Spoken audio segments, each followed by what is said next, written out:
And gentlemen, good day and welcome to the Capital Small Finance Bank Limited Q3 and 9M FY26 earnings conference call.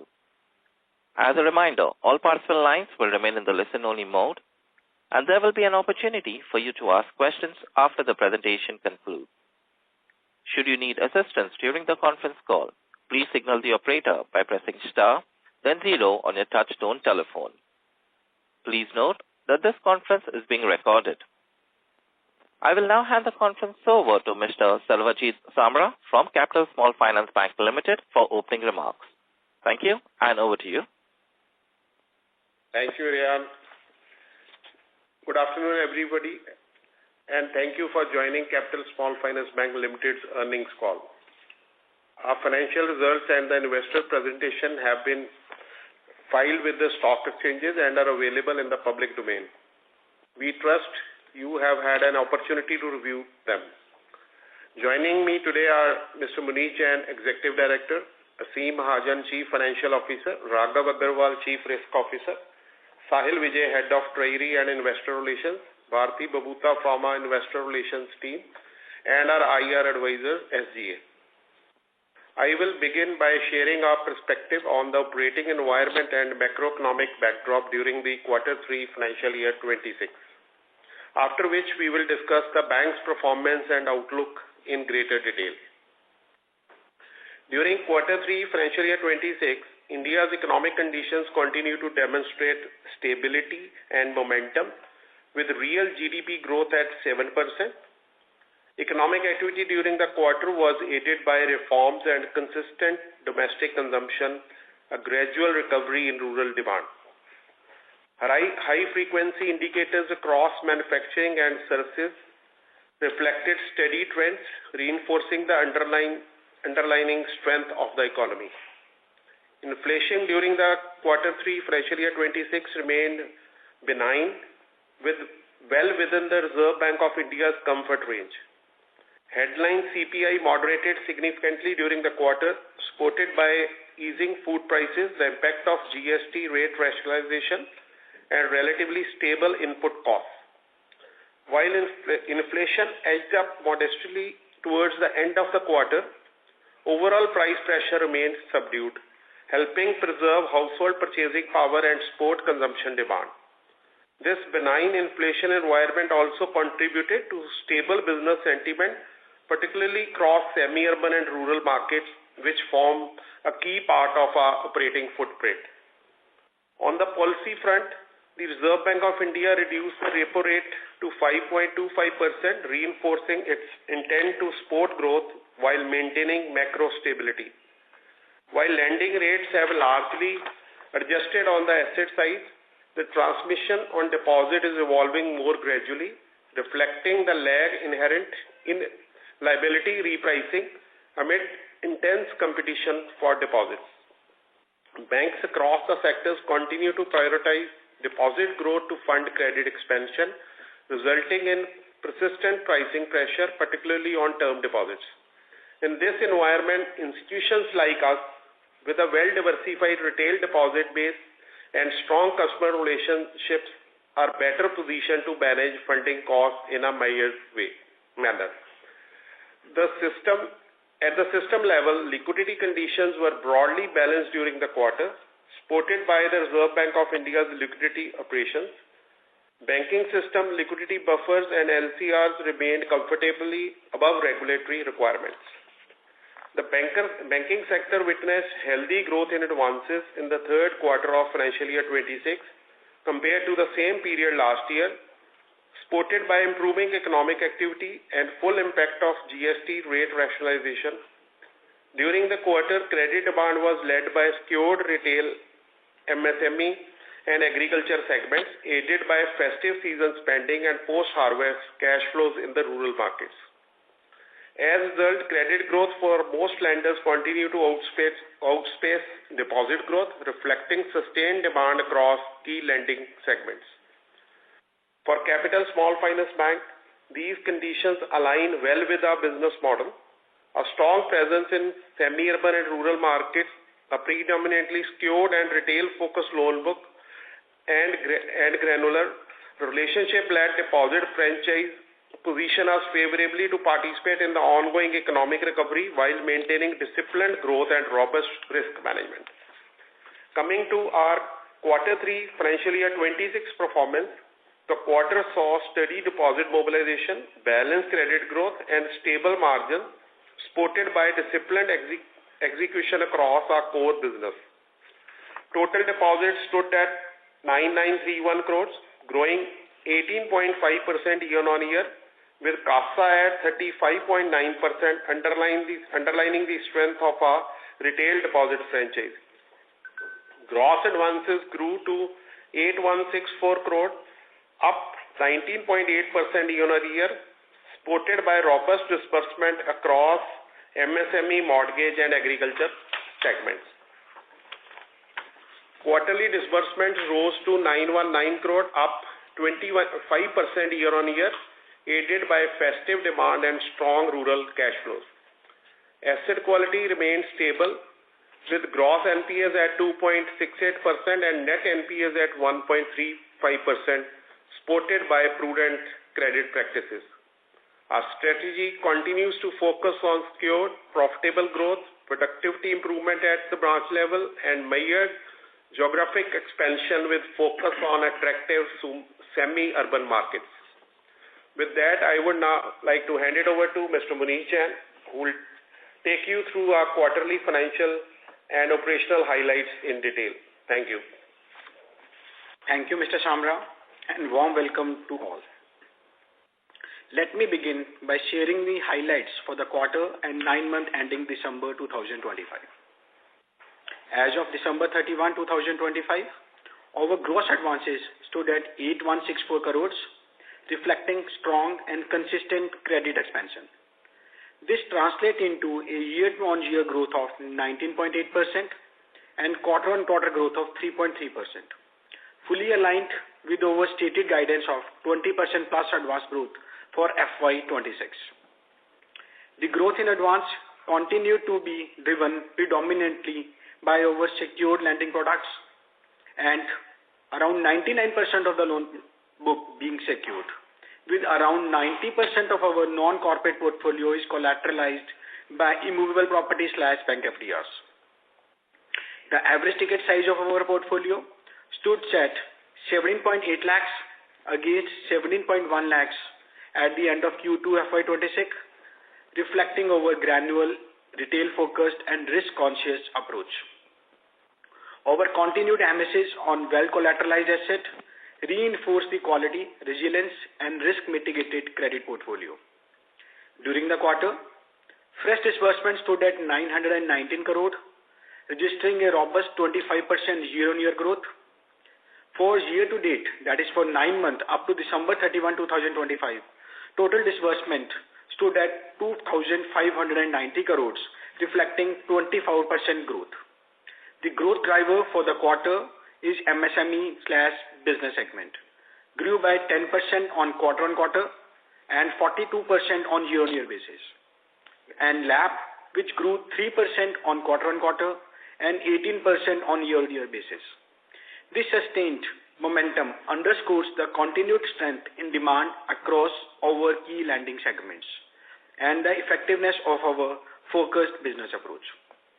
From a portfolio mix-up perspective, business loan increased to 25%, up from 23% in Q2 FY26. The agriculture segment moderate marginally to 28% from 30% in Q2 FY26, while the mortgage and the corporate segment remain stable at 26% and 14% respectively during Q3 and Q2 FY26. Within the mortgage, LAP accounts for 15% and housing loan accounts for another 11%. Overall, the portfolio remained well diversified across sectors that have demonstrated resilience across credit cycles, supporting stability and balanced growth. Geographically, growth outside our home state of Punjab continued to outpace the overall bank growth. Advances out of Punjab grew at more than twice the bank growth rate on year-on-year basis, demonstrating the deepening strength and increasing traction across our newer operating geographies. Out of Punjab, advanced portfolio constituting 24% as on December 31, 2025, compared to 21% at the end of Q3 FY25 and 23% at the end of Q2 FY26. During the quarter, yield on advances stabilized at 11%. The same was also 11% in Q2 FY26. Asset quality showed marginal improvement during Q3 FY26. Gross NPA and net NPA stood at 2.68% and 1.35% respectively, improving sequentially by 2 basis points and 3 basis points from September 30, 2025 levels. The slippage ratio improved to 1.21% against 1.73% in Q2 FY26, while write-off remained almost nil during the quarter. Credit cost for the quarter remained stable at 0.2. The same was also 0.2 in Q2 FY26, in line with our historical levels. This highlights our prudent credit risk management, effective recovery efforts, consistent portfolio performance, and reaffirming the quality and resilience of our portfolio. On the liability side, our total deposit base crossed 9,931 crores, registering a strong 18.5% year-on-year and 7% quarter-on-quarter growth, reflecting the growing strength of our retail franchise. The growth continued to be granular, core and off-retail-centric deposits, and retail deposit constituting more than 90% of the total deposits, reflecting strong retail liability franchise. The CASA ratio improved and remained healthy at 35.9% against 33.9% in the last quarter. The average ticket size of the saving bank has increased to 52,000 against 46,000 a year back, indicating higher customer engagements and account depth. The cost of deposit has begun to trend downward, declining to 5.86% against 5.92% in Q2 FY26. This reduction reflects the initial impact of the term deposit repricing. We expect the benefit of repricing to accrue more meaningfully over the next 6 months. Additionally, the saving bank rate was optimized to 3.1% in November 2025, and the benefit of which will also flow through in the subsequent periods. The average CD ratio stood at 80.4 in Q3 against 81.5 in Q2 FY26, with outstanding CD ratio being 82.2%, reflecting efficient fund deployment, balanced growth across advances and deposits. Moving to profitability, during the quarter, the impact of earlier interest rate reduction seems to be fully reflected in the advance portfolio, with yield on advances stabilizing at 11% during Q3 FY26 and Q2 FY26. While the benefit of deposit repricing is still in the early ages and yet to be completely realized. The cost of deposit during the quarter has marginally declined to 5.86% against 5.92 a quarter back, and the NIM for Q3 FY26 remained stable and stood at 4% in Q3 and Q2 FY26. Net interest income grew by 11% year-on-year to 119 crore. The same was 107 crore in Q3 FY25, and non-interest income grew by 46% year-on-year to 27 crore against 18 crore in Q3 FY25. Non-interest income remains strong at 0.9%, calculated as percentage of average total assets during Q3 FY26. OPEX as percentage to average assets stood at 3%, this excluding the one-time charge, against 3.1 in Q3 FY25. OPEX growth during Q3/9 month FY26 is consequent to one-time charge for past employee services, valuing 5.13 crore, consequent to new labor code implementation. We referring it as exceptional item. The cost to income stood at 60.9% against 61.7% in Q2 FY26 and 62.1% in Q3 FY27. The same reflects our sustained focus on cost optimization, process effectiveness, and operational discipline.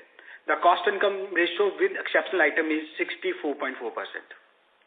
Pre-provision operating profit rose to 57 crores without the exceptional item, against 48 crores in Q3 FY25, marking a 20% growth on year-on-year basis and 21% on sequential basis.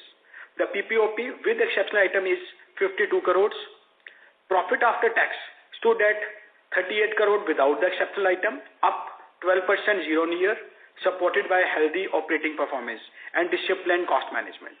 With the exceptional item, the same being 34 crore rupees.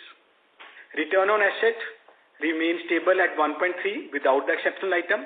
During Q3 and Q2 FY26, the same works out to be 1.2% with exceptional item. Our capital adequacy ratio remains strong at 21.6%, with average LCR for the quarter stood at 215.8%, reaffirming our strong liquidity position and providing ample headroom for future growth. As of December 25, our branch network stood at 203 branches, spread over 5 states and 2 union territories, further strengthening our presence, particularly in rural and semi-urban market, which continue to be our key growth driver. The Shuru branches accounts for 76% of the total branch network and contributing 75% to the deposit base. During the quarter, we had initiated partnership-led lending with FLDG framework and appropriate risk guards and signed off with a couple of our partner NBFCs, targeting high-yielding secured lending opportunities. To sum up, Q3 FY26 reflects a period of disciplined execution, steady business momentum, and resilience amid temporary margin pressures, positioning the bank well for stronger performance in the period ahead. As we look forward, we plan to organically grow our secure loan book at the rate of 20% plus for FY26 and further accelerated the growth rate to achieve an advance book of over 16,000 crore by FY29. We aim to expand our footprints by deepening presence in contiguous states and intensifying penetration within the existing market, with a target of 300 plus branches by FY29. We expect NIM expansion supported by continued moderation in the deposit cost from repricing and improving CD ratio. During the quarter, the impact of the earlier rate decline seems to be fully reflected on the advance portfolio, and yield on advance got stabilized at 11%. The same was 11% for Q3 and Q2 FY26. However, the benefit of deposit repricing has started showing initial signs and yet to be realized. Cost of deposit during the quarter has declined to 5.86% in Q3 FY26 from 5.92% in Q2 FY26. The reduction reflects the initial impact of the term deposit repricing. We expect the benefit of repricing to accrue more meaningful over the next 6 months. We intend to continue to improve operating efficiencies, and cost-to-income ratio stood at 60.9% without the exceptional item against 61.7%, and we expect continued improvement thereof. To achieve ROTA expansion in the coming year with a target to make it 1.6% plus by FY29 with ROE expansion of 15% plus. We remain deeply committed to creating long-term value for our stakeholders while contributing meaningfully to Indian growth story through responsible banking, customer-centric innovations, and sustainable financial inclusion. With this, I would now request the operator to open the floor for Q&A. Thank you. Thank you. Ladies and gentlemen, we will now begin the question and answer session. Anyone who wishes to ask a question may press star and 1 on the touchtone telephone. If you wish to remove yourself from the question queue, you may press star and 2. Participants are requested to use their handsets while asking a question. Ladies and gentlemen, we will wait for a moment while the question queue assembles. We take the first question from the line of Avnish Tiwari from Vicaria Investment Management. Please go ahead. Hey, this NBFC book you have, the corporate loans, it seems that this quarter I'm seeing some growth as well in the third quarter or second quarter for non-MFI business. So maybe what are you observing there in terms of your quality of the demand? Are you comfortable there? And second, the NBFC MFI account, which sort of gave you some credit cost in Q1, is there any development in terms of recovery from there or any either positive or negative development on that account? Yeah. If we pick up the first part, that is from the NBFC non-MFI, during the quarter we just seen a small traction, and just to clarify, we are presently targeting a high rater, well leveraged, or I mean to say highly capitalized and low leveraged NBFC for our lending who are more in a secured lending franchise. Statistically, 72.1% of our NBFC clients are A rater and above. So we are a high rater lender. So we are seeing a quality perspective from the outcome from the quality side. We are getting comfort from this particular portfolio and no early signs and no signs of any asset quality constraint coming from NBFC non-MFI segment. And if we talk about NBFC MFI segment, the segment is now remain only 48 crores, which is around 0.58% of the portfolio. Out of this, the net NPA, which is in a value basis, left is only 7 crores. The existing portfolio, which was being falls to the given as challenges in the Q1, the recovery has started. We are able to come at a understanding with the clients, and as per the understanding, we have recovered a decent amount in the Q3, and we are expecting the recovery as we move forward in the Q4 and the coming period also. So that particular pain which we have seen in Q1, we strongly believe is over, and we are looking forward for the moving ahead of this and coming out of this very, very shortly. Almost we are out of it with not material amount left within this portfolio as well as of the net NPA book. Got it. And this credit supply, let's first cover the non-MFI piece. Are you seeing the other, let's say, banks or other larger institutions also being comfortable lending to these smaller NBFCs, non-MFI, or you are the early ones who are taking that leap? We are a lender not to a small or a early age NBFC lender. We are a lender to a mid-sized and a mid-aged NBFC. So we are not a starter lender to any of the NBFC. So we are being lender to those set of NBFC in which there are a lot of other lenders available, and that NBFC is of a particular size. So we are preferring presently a good rater NBFCs only in our portfolio. Got it. On this NFI account, how much was the original amount? Let's say if it was 100, how much did you provide for, and how much is left now?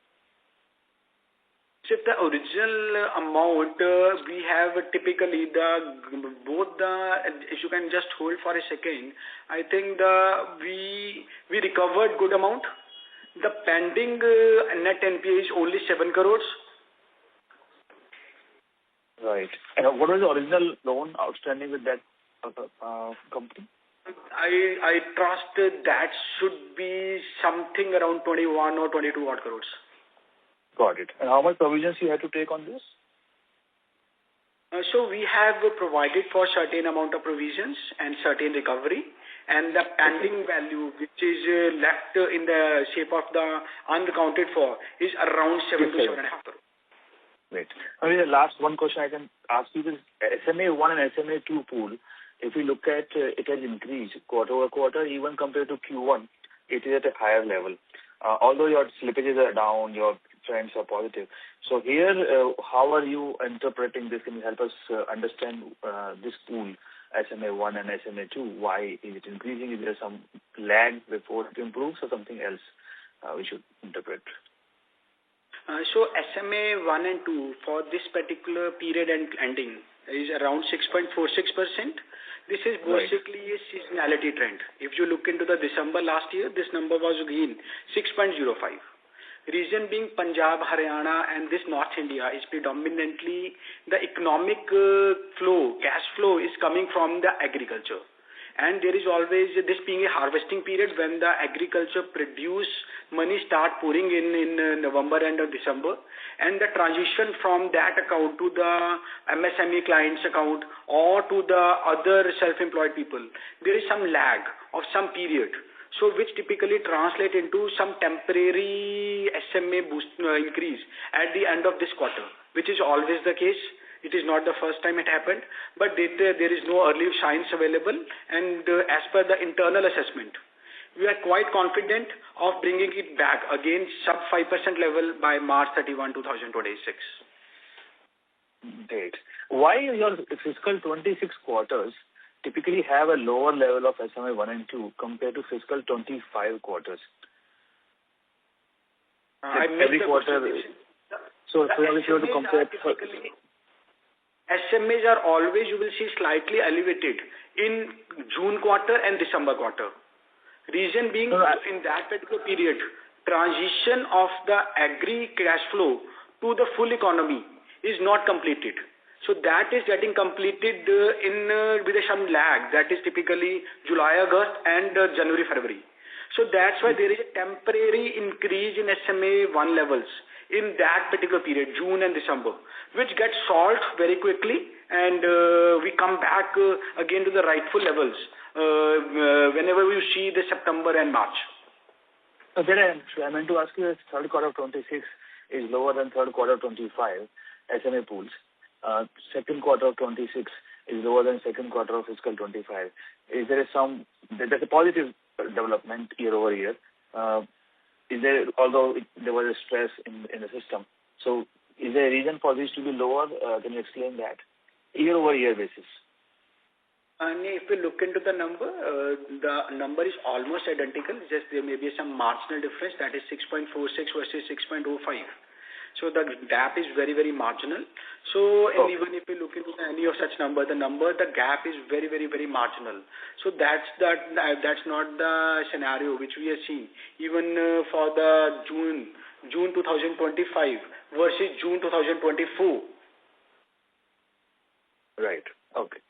Great. So a marginal gap is almost a thing, and we are continuously improving other. Okay. Great. Thank you. Yeah. Thank you. Thank you, Avinash. Thank you. We take the next question from the line of Parth Kotak from Plus 91 Asset Management. Please go ahead. Hi, sir. Thanks for taking my question. So just one conceptual understanding. A majority of our loan AUM is to agricultural loans. So how do we secure these loans considering majority of our loan book is secured loans? Let me just clarify, Parth. Agriculture accounts for 28% of the portfolio. So our majority of the loans are not agriculture. We are 28% agriculture and 72% non-agriculture. That is the one statement, that is the one clarification I like to place on the record. Point number 2, agriculture is secured by mortgage of the land. We are not making any agriculture loans without mortgage of its physical land, that is the land, and with the name being recorded in the revenue records. That is a mutation being entered in the revenue records. So we collateralized the agriculture landing with the real asset, that is the land. So that is what we typically do with the LTV of downward of 50%. That is, we look forward for twice the value of the land, and that too valued at the collector rate, not at the market price. So that is the safety cushions we have done as a collateralization for the agriculture, and we are lender to the agriculture who is a middle income group lender, borrower. That is whose financial need is anything between 5 lakh rupees to 25 lakh rupees. and being our ATS also being 12 lakh rupees in agriculture. So these are the few points I like to mention, that the agriculture being 28%, and we are primarily now a non-agriculture lender with MSME book of around 25%, mortgage including housing on a LAP book of around 26%. Perfect, sir. I think you would be better aware than I am, but taking charge of an agricultural land is not an issue if the loan goes bad, right? I mean, from a understanding and regulatory perspective. There is always a process which is being followed. There is always a process being followed, and we are a lender now for more than 26 years in agriculture. Over last 26 years, we have never had any material write-off in agriculture portfolio, and the present book which is showing is purely recovery effort based. Yes, I'm not saying it is a cakewalk to recover the land. It is not a cakewalk for any of the lending. But since you are collateralized and your name is mortgaged and your LTV is in your favor, is the initial LTV on the collector rate is less than 50 with a market price around 30 to 35, and with the repayment this LTV is going to improve further. So with the LTV within your favor and you have a full legal rights available, so we in our 26-year history and with the lending for the purpose, with the right underwriting practices to the farmer who is a middle income group farmer, not a below poverty line, that is a politically sensitive segment, neither to the large farmer. So with the identified size, with the identified niche, and with the safety cushions we put in place. So we are able to demonstrate a consistency in the quality of the book within agriculture as well. Thank you, sir. Thanks for the detailed answer. Just one last question in the same stream of question is, the new geographies that we are expanding, would it be correct to understand that these would be primarily non-agricultural loans, or we would be doing agricultural loans also in the new geographies? But we are a multi-product organization. We are having agriculture, we are having mortgage, we are within mortgage, we are housing loan, we have a LAP, we have MSME, we have a consumption. So depending upon the geography, whatever is the potential available in that geography, we are pushing that. Like Delhi is a MSME market, Haryana being a MSME mortgage market, Punjab being an agriculture market, Rajasthan being a mortgage as well as MSME market. So depending upon the potentiality of that geography, that product pushes there. It is not that everywhere we want to go and lend agriculture. And within Punjab and some portion of Haryana, it is not agriculture is done from all the branches. Rural branches may be doing the agriculture, urban branches may be having a 0% agriculture. So being a benefit of a multi-product organization, so whatever is the potential available or the opportunity available in that marketplace is what we try to capture and take it in our portfolio. Sure, sir. That's very helpful. Thanks for the detailed answer once again. Yeah, thank you, Parth. Thank you. We take the next question from the line of Krish Mehta from Enam Holdings. Please go ahead. Thank you for taking my question, sir. I just had two questions. The first is on the deposit front. We've shown very strong ability to kind of increase our CASA this quarter, at 36%. So I wanted to understand more on the point you mentioned on the lag and repricing on the deposit book. If you could provide a sense on the bridge to where you see like a cost of deposit settling eventually and where you can maintain the CASA levels. Yeah. Krish, I divide the question into two parts. Firstly, the bigger component, we strongly believe our liabilities are one of our biggest assets. So which we are demonstrating that increasing the deposit will continue to be retail centric at a consistently manner with a good growth rate. We having a CAGR of 19% since we inception, and the current year also we grow by 19%. With a continue to be a cost of deposit over last couple of years, sub 6 level. Yes, we look forward for a optimization of the cost of deposit. Current quarter, we start seeing the early signs of correction that our cost of deposit has reduced from 5.92% to 5.86%. Now, if I talk statistically, our total term deposit consists of presently 64% of our present term deposits are the term deposit which are our earlier term deposits, which repricing shall give us a benefit of interest rates. Out of this, 23% are getting due in Q4 FY26 for repricing. 46% are getting due in Q1 FY27 and 27 being in Q2 FY27. So the deposit, which are presently in our present term deposit book, 64%, which are over old pre-interest rate hikes or with a higher pricing, are there, which are getting due for repricing over the next 3 quarters in 23, 46 and 27% respectively on a data perspective, which as per the assessment, we should be able to see the NIM expansion of around maybe 3 to 5 basic points in Q4 from the present level, of around 10 basic points in Q1 and around 15 basic points in Q2 FY27. I am talking from the deposit repricing benefit. Second point, presently we just optimized on SB rate also from November. So that SB rate pricing and also going to accrue will helping us in improving our NIM. So with the repricing benefit which we have just started, which we always saying in our last calls also, the bigger benefit we will see in Q1.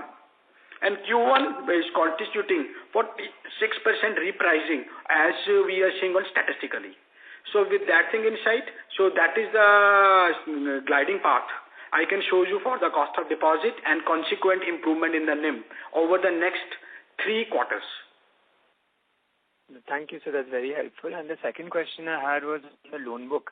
We've shown an impressive yield on advances being maintained at 11% even this quarter with the interest rate decline. So how do you think about the competitive intensity in the geographies that we're operating in and our ability to kind of hold on to this 11% going forward? Chris, the 11. So as far as the competitiveness is concerned, so we are well competitive and keeping an eye on the competition and the present run rate. If we talk about the MSME is the flavor for the quarter. We are able to grow it on a year-on-year 42%, which is quite decent from any standpoint. And also we are able to improve LAP, which is a high-yielding product, by 18%. So competitive landscape, we are well placed to take the competition with our outreach programs, with our customer connects, and also the rightful pricing. As far as our carrying forward this 11%, it all depends upon how the monetary policy will take the shape. But we have one advantage I'm seeing, even if whatever the view the monetary policy take. Since our repricing is coming of the deposit post that period, that is February. So any repricing, there will be auto correction in the deposit rate. So automatically renewal will also done at a further reduced price. So yield on advances versus the cost of deposit. My target is to see how the NIM can look forward for upward trajectory. So I believe Q4 we will see some NIM improvement, very, I will say directional. It will not be a big in count.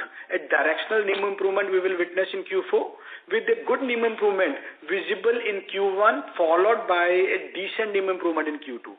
So whatever the way the monetary policy moves, now balance sheet seems to be in the right position to capture that even if some surprise comes on the rate cuts in the February monetary policy review.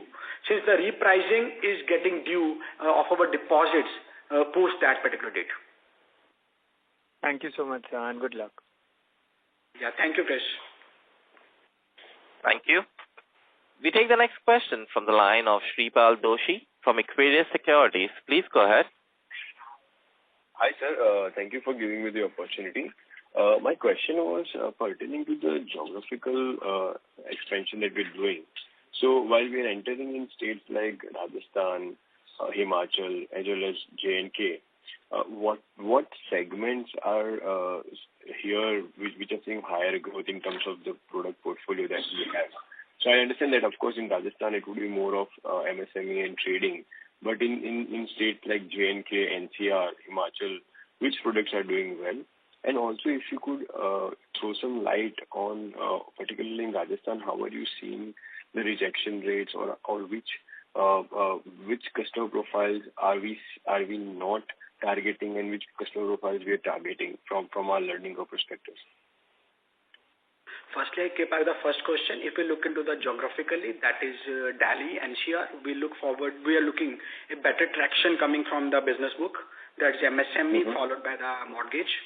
And similar is the situation for Rajasthan. Rajasthan also we are seeing a big traction from the MSME and business loan followed by the mortgage lab.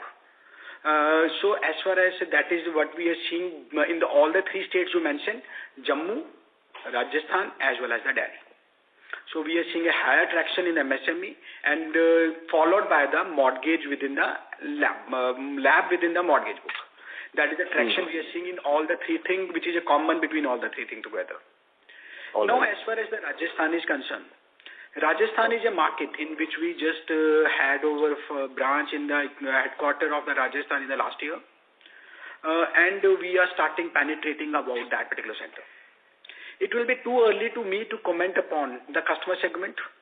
We are in advanced stage of customer sensitization, but presently we are seeing a reasonable traction from the trading port community from the Rajasthan, and that is what we are targeting there. But it will be too premature to comment what profile we are saying yes or no. Yes, we are always conscious that rather than writing anything and everything which is coming on the table, we all understand that geography well, which we internally call it a sensitization period. So we are in the last stages of the sensitization period in the Rajasthan, which will take some more time to give me the precise answer. Yes, we are quite ambitious for Rajasthan, and I believe Rajasthan, specifically business loan, middle income group business loan, and LAP portfolio in Rajasthan is going to give us a very good outcomes. Got it. So just a feedback, if you could start giving state-wise loan mix, that should help. While I understand that these new states are having significantly lower share, but just helps from how we are seeing the growth coming in those states from product portfolio point of view as well. Sripal, we have started giving basis of feedback, the split between the Punjab and out of Punjab. As we move forward, we try to make it more extensive.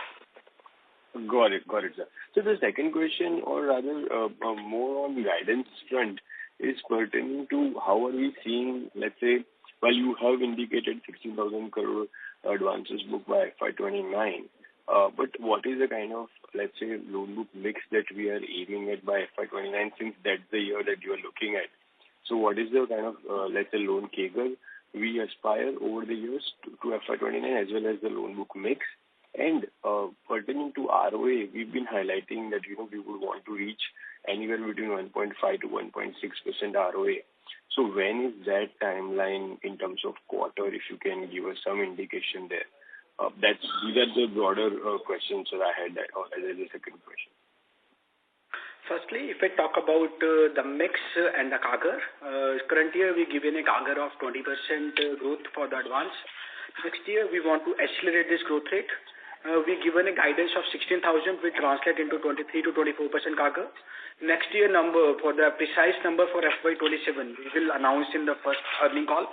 So after getting the requisite internal approvals, this overall basis we given a guidance that we look forward for doubling down by 2029. As far as the mix is concerned, Shipalji, we are quite confident, and we intend continue to be middle income group secured lending franchise. And these three products, or within the three, I call it four products, agriculture, housing loan, LAP, business loan, are going to continue to be 80% types of the portfolio, 75 to 80% of the portfolio. Within these three, depending upon the economic conditions, like post GST 2.0, post direct tax benefit, so we're seeing a traction in the middle income group MSME. We try to capture that.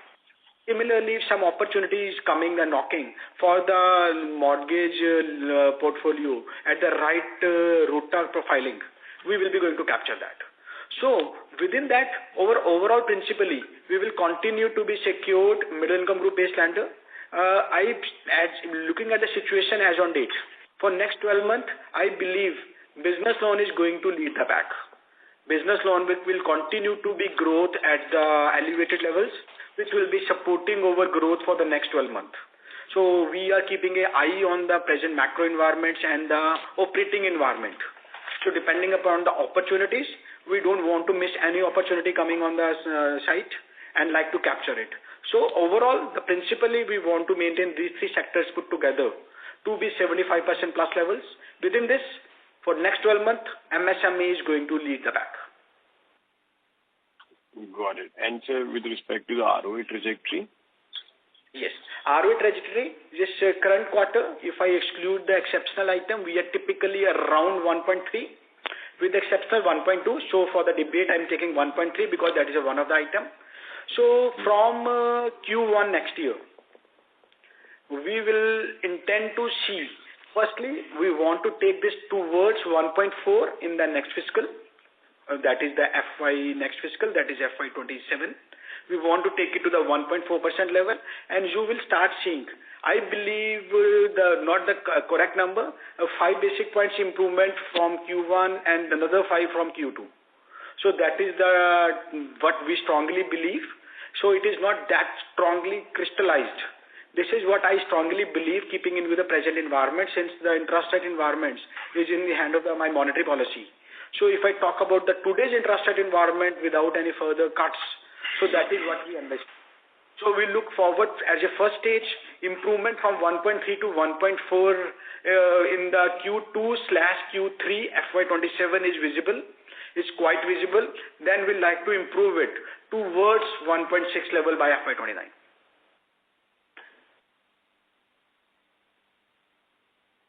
Got it, sir. Got it. That is helpful.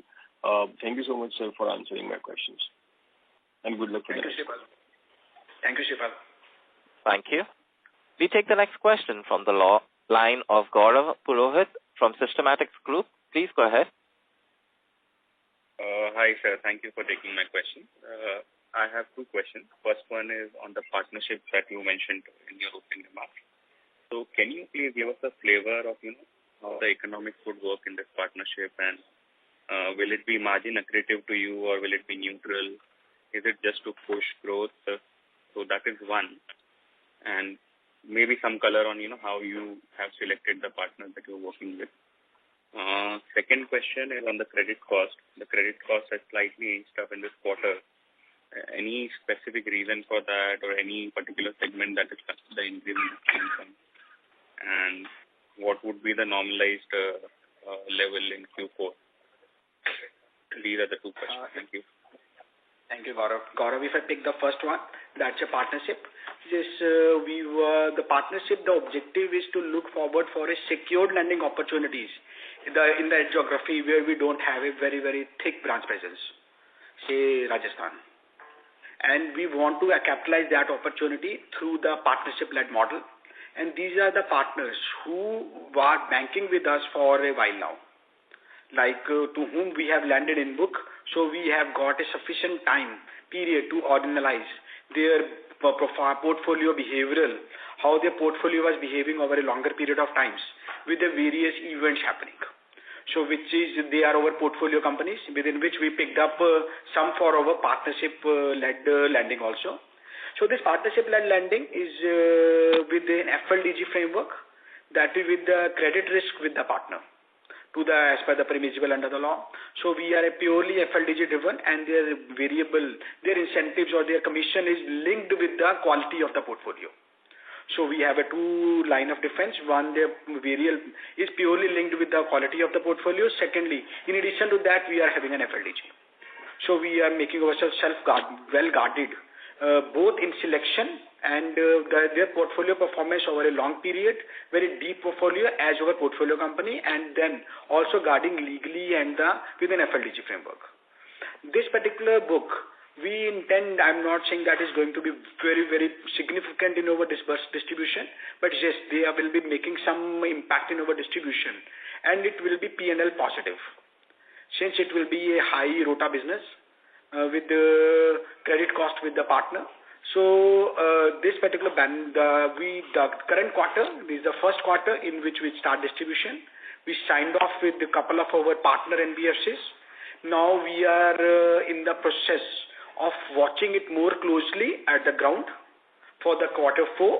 then we'd like to, as a basis our feedback, basis our experience, we want to accelerate it to the more partners as we move forward from Q1 or Q2 next fiscal. So this is going to be a P&L positive booster and also a growth booster in the geographies in which we have not a very, very thick branch presences. That is the point number one. And point number two regarding the credit cost. Just to clarify, Gauravji, our credit cost for the quarter being 0.2, it was also 0.2 last year. If you compare with optically with the last year Q3, you can see it was 0.1. That is the reason, because at that time there was not a good decent growth in the advances. So with the growth in advances, the provision for the standard loans also come into the place.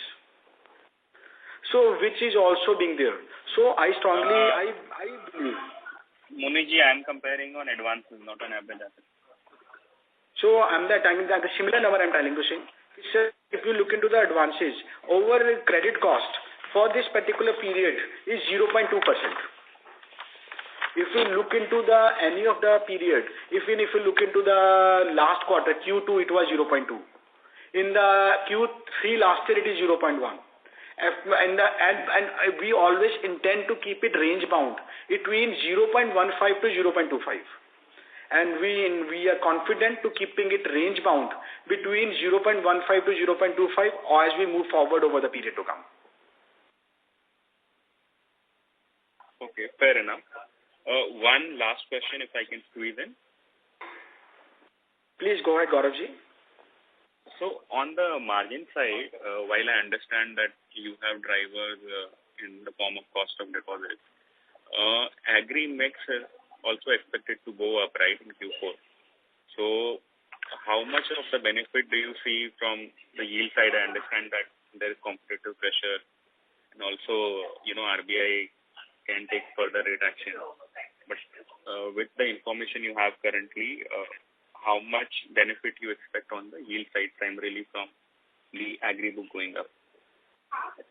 This agri book statistically, will be improving in Q4. So there will be some benefit of that flowing in. But I believe the leader in this pack will be the deposit cost. So there will be some benefit we can get it from the agriculture book growth. But the leader of this pack is that. Since in the Siegel loan advances, we are yet to be absorbing one rate cut which done in December. So we are also to absorb that in quarter, Q4. So with that thing in sight, Q4, I still believe we will be seeing some positive change in NIM, but not a very, very significant. That will be a directional change.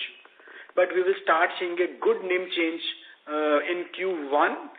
But we will be optimizing in Q2 on the NIM, in which over majority of the repricing happen.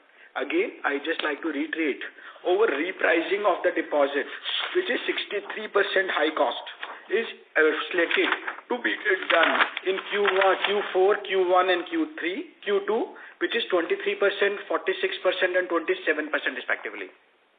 So, and in Q4, the majority of this is happening in the month of March. So that I'm not going to see much benefit. That will be very, very limited benefit.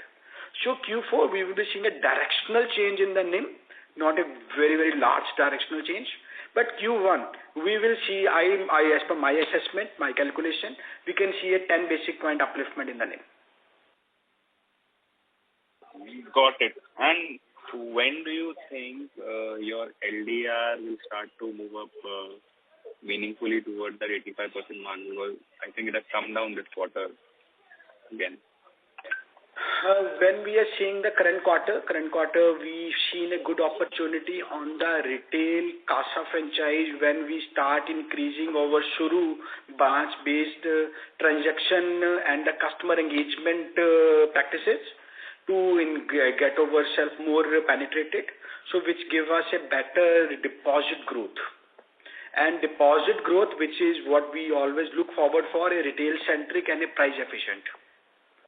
So at that point of time, we were not worried about just the CD ratio and like to take that deposit growth, which is of a good quality deposit growth. So I believe we will be seeing some meaningful upward directional towards 85% or 87% in a medium-term basis. Next year, we will see on a yearly basis, I will not giving any quarter for this, on a yearly basis, you will see the LDR ratio improvement in the next fiscal on both on an average and outstanding basis, which will be pouring in towards the NIM and the ROTA also. Okay, fair enough, sir. Thank you for patiently answering all my questions. And best of luck. Thank you, Gaurav. Thank you. Thank you, Gaurav. Thank you. We take the next question from the line of Chinmay Nema from Prescient Capital. Please go ahead. Hi, sir. Hope I'm audible. Yeah, you are audible, Chinmay.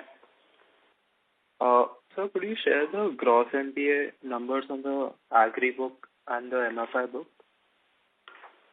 Agri and the?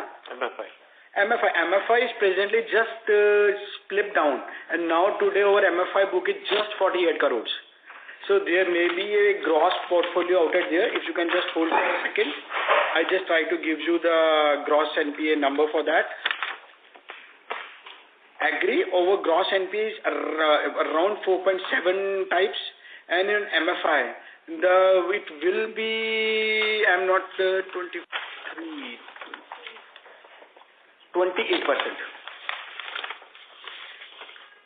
I'll get that. And also, if you could give some color on the broader health of the Agri book, because if I look at growth of the book for the last 5-6 quarters, it has been sub 5%, and the trend in NNPA has been upward. So what are you seeing on that book, if you could share that?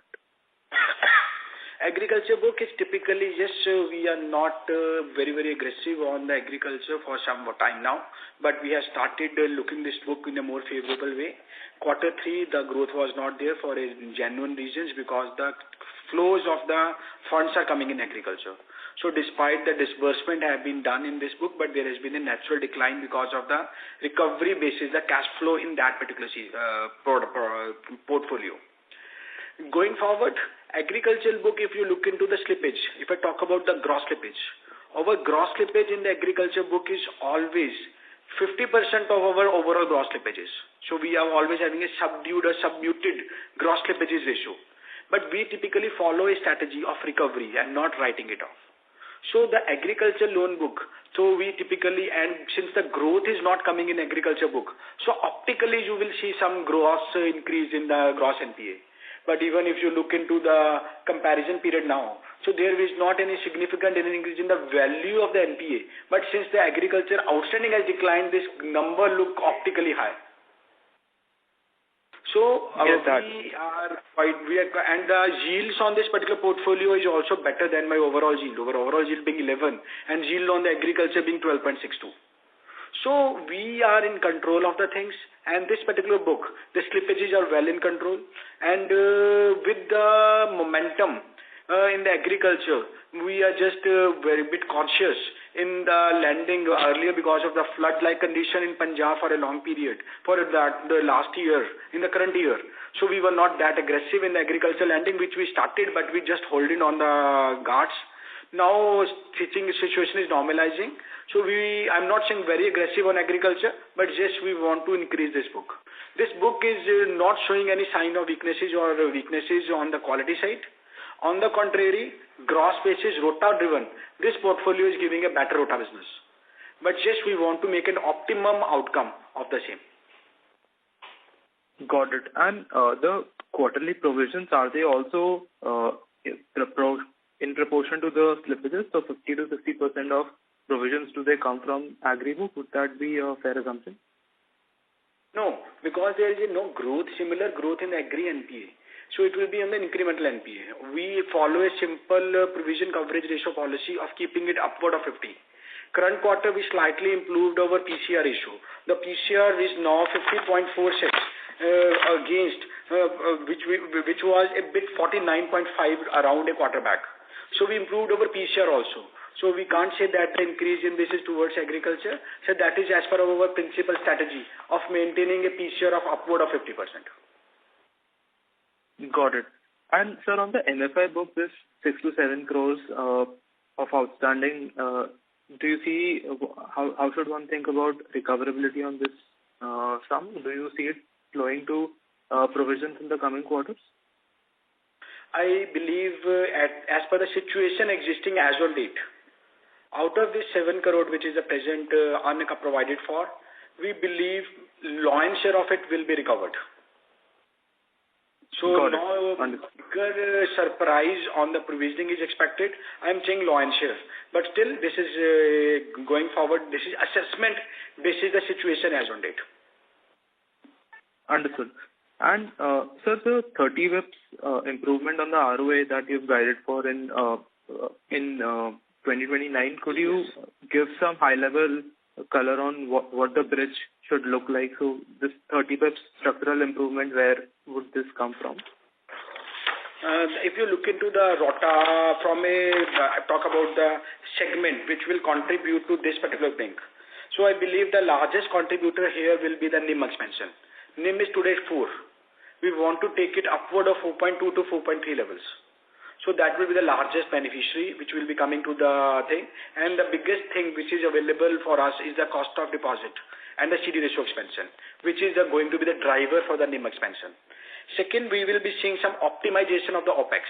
OPEX being at 60.9% cost to income ratio basis and 3% on the ratio to the assets. So these two bridges, I believe, are the largest contributor for our rotatory expansion.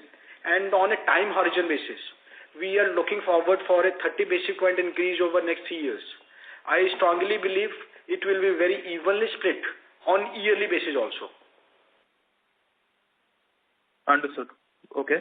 And lastly, just wanted to check the 2x growth guidance that is given for the entire book. In the medium term, does that also hold for the agri book, or would the agri book continue to grow at a more measured pace? No, we will not be talking about the agri will be also doubling down. So I believe that presently the lead in the pack will be done by LAP book and the MSME book. Agri will be growing, not at the doubling down the pace rate, but it will be growing, but not at the equal proportionate. Since our concentration in the other states are not agri, so the agri will not be growing at the great rate of the total advance book. Understood, sir. That is very helpful. Thank you. Yep, thank you. Thank you, Chinmay. Thank you. We take the next question from the line of Varun Dubey from Share India Securities. Please go ahead. Good afternoon, sir, and congratulations on your strong set of numbers. Although majority of my questions have been answered, but just wanted to understand a few things. First among them is what is the term deposit rate that the bank is offering, and in this quarter, how much of the reduction was the bank able to take? Because in your initial comments, you have also said about competition and some kind of temporary margin pressure that could be witnessed. So if you can throw some light on that. And my second question would be on the cost to income ratio, because in this quarter there was a one-off because of which the cost to income ratio has increased. Varun, my apologies. Your voice is not audible. There seems to be some echo there. I'm not able to understand the question, please. One second, sir. Just hold on. Hello? Can you hear me now, sir? Yeah, okay. You are now better. Okay, so just wanted to understand upon the term deposit rates that the bank is offering. I mean, you spoke about some competitive pressures, building up because of the overall pricing in the environment, and that would impact the, margin pressure temporarily. So what is the term deposit rate that the bank is offering, and how much reduction was the bank able to take in this quarter? And also about the cost to income ratio, because this quarter, if we exclude the one-off, it has been around 60.9%. So to what level do you, intended to take or exit the FY26? As far as if I take the point number 2 first, cost income ratio is 60.9, which I believe for the current quarter is quite optimal. And I believe in the Q4, it will be range around the similar levels. Just we want to take cost income ratio towards the downward level over the medium term basis, over the 3-year basis. And over the 3-year basis, it will be showing the downward trajectory as it has been shown in the current fiscal. So that is what I see. If in a medium term, it will be showing a declining trend and a consistent declining trend each of the year. Point number 2, as far as the term deposit is concerned, there are the two slices of this question. One, what we are presently offering and the leg room for further reduction. Second, what is the present portfolio versus the present offer rate. If I talk the second portfolio first, what is the present rate of we are offering? What is the contract we are having contracted with us, which are running contract? Statistically, as I said earlier, and just for the sake of repetition, I'm repeating, 63% of the same is on a price which is much more than the price which is present offer term deposit, which is getting repriced over the next 3 quarters, and over higher that is going to give us a benefit on the cost to deposit as well as the NIM. Second point, we are presently offering around 7% for a 1-year contract on the term deposit, and around 7.1% for our highest saving, that particular thing. Current period, we have optimized it. If the current year is concerned, we started the current year when we were offering around 7.6 in a 1-year maturity. Now we have done it 7. So we have already cut around by 60 basic points over last 9 months. So we are keeping an eye open on what is happening on the monetary policy front. So basis the monetary policy outcomes, we will be reacting towards that. But despite that particular fact, there are the opportunities available for the NIM enhancement and the NIM and ROTA enhancement through cost of deposit optimization basis contractual maturities on repricing. So that is the big lever available. In addition to this, the other lever will get unfolded as we move forward. Okay, sir. But how much was the reduction in Q3 and how much more reduction in the term deposit rate do you envisage in Q4 as well? No, at this stage, after answering this question is not very honest, or you can say possible for me. It all depends upon the market dynamics. In Q3, we made a reduction in the 1-year contract, I think by 15 basic points or 20 basic points. Okay, so that answers my question, sir. Thank you very much, sir. And once again, congratulations on your good set of numbers. Thank you, Varun. Thank you. Ladies and gentlemen, due to time constraint, we take that as the last question and we conclude the question and answer session. I now hand the conference over to the management for their closing comments. I would like to thank everyone for being part of this call. I hope we have answered your questions. If you need more information, please feel free to connect to our investor relations team or SGR investor relation advisors. Thank you once again and have a good day ahead. Thank you. Thank you. On behalf of Capital Small Finance Bank Limited, that concludes this conference call. Thank you for joining us, and you may now disconnect your lines. Thank you. If you found this video helpful, please like, share and subscribe to Concall India for latest upcoming Concall.